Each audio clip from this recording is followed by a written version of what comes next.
Nora. I always try to get Mr. Miles out for a walk and a taste of fresh air. I don't know about his other nurses. I expect that it's 'cause I'm British. Back in England, you'd see mothers pushing infants in prams through winter gales.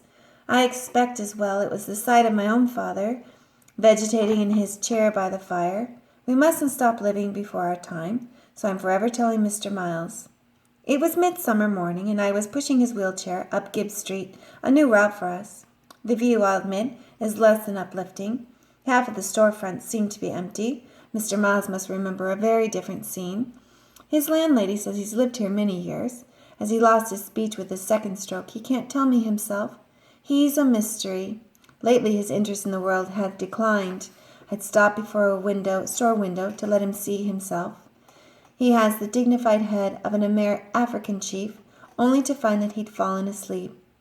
I realized that his time might be near, and then, that morning, rolling along the sidewalk, suddenly his arm came up. He wanted to stop.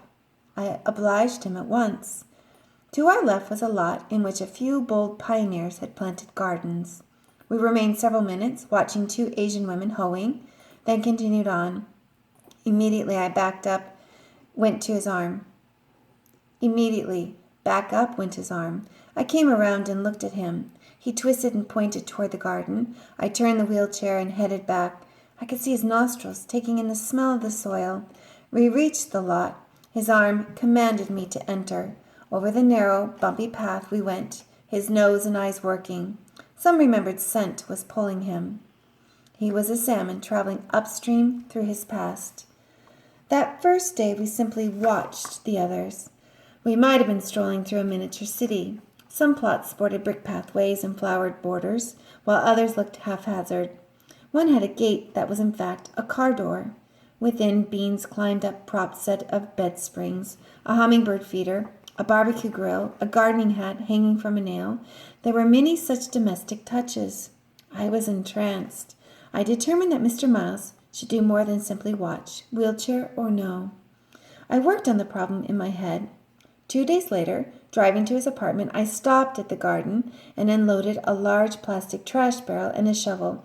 I wheeled him up an hour later, used my pocket knife to cut holes in the bottom of the barrel for drainage, and built up a fine sweat shoveling in dirt. I'd brought with me a dozen seed packets. Mr. Miles chose the flowers decisively, ignoring the vegetables. Was he recalling his mother's flower garden? His history was unknowable. I pushed him as close to the barrel as I could. 30 minutes later, he planted hollyhocks, poppies, and snapdragons. Riding home afterward, he smelled the dirt on his fingers with satisfaction. That small circle of earth became a second home to both of us. Gardening boring? Never. It has suspense, tragedy, startling developments, a soap opera growing out of the ground. I'd forgotten that tremolo of expectation produced by tiny forests of sprouts. What a marvelous sight it was to behold, Mr. Miles' furrowed black face inspecting his smooth-skinned young, just arrived in the world he'd shortly leave.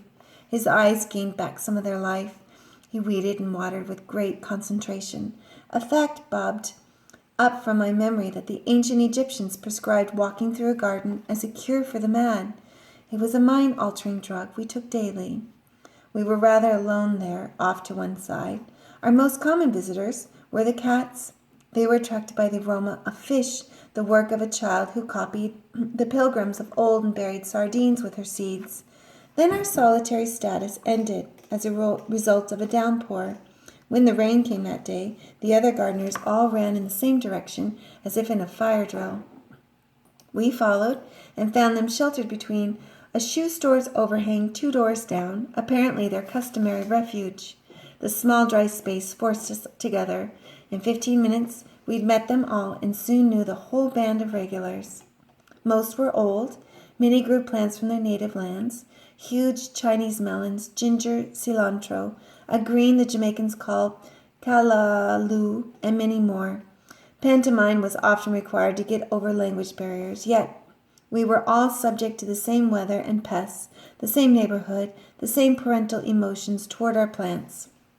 If we happened to miss 2 or 3 days, people stopped by on our return to ask about Mr. Miles' health. We, like our seeds, were now planted in the garden.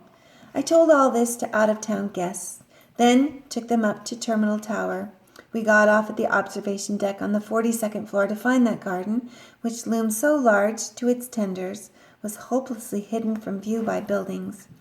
I looked at all the tourists who had no notion it existed, who thought they were all seeing all of Cleveland, and restrained myself from the point and shouting, "The Gibbs Street garden is there!"